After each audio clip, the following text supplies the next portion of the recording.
Полицијата влезе во објектот на Алфа Фарм за одгледување на марихуана за медицински цели откако започна истрагата, која треба да даде одговор дали 5 тони дрога кои завршија преку шверц во Србија потекнувале од земјава. Неколку комбиња на Министерството за внатрешни работи на царината, камиони и возила беа ангажирани во акцијата за проверка на фирмата во кругот на фабриката Охис, која се поврзува со запленетата марихуана во нашиот северен сосед. А колку тони сега запленија, надлежните органи се уште не се знае.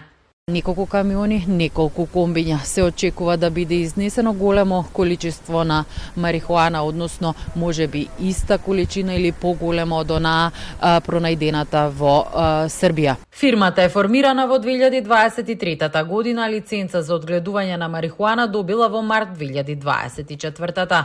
Еден од притворените во Србија е Иван Драгниќ, кој е косопственик на фирмата Алфа Фарм од Скопје, а друг е во бегство. Министерството за здравство во координација со МВР претходно изврши вонредна контрола во фирмата. Претреси имало и вчера, а во една од фирмите кои одгледуваат марихуана за медицински цели, според информации на Телма, се пронајдени неправилности во работењето. Марихуаната незаконски се одгледувала, складирала, чувала и транспортирала.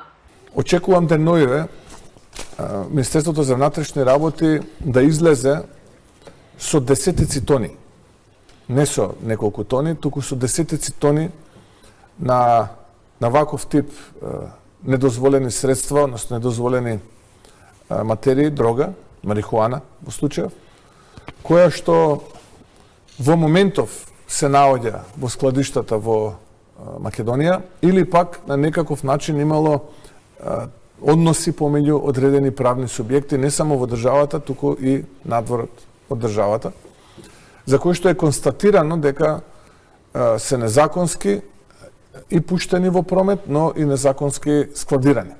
Пред 3 дена од обвинителството за гонење на организиран криминал и корупција информираа дека е оформен предмет и дека се разменуваат информации со српските обвинителски органи. Целта е откривање на сите инволвирани лица и евентуални организирани структури поврзани со случајот. 5 тони марихуана беа откриени на 29 јануари во фирма на двајца од осомничените, татко и син во селото Конјух кај Крушевац, ако собственикот на Алфа Фарм Иван Драгниќ ја транспортирал дрогата преку граница.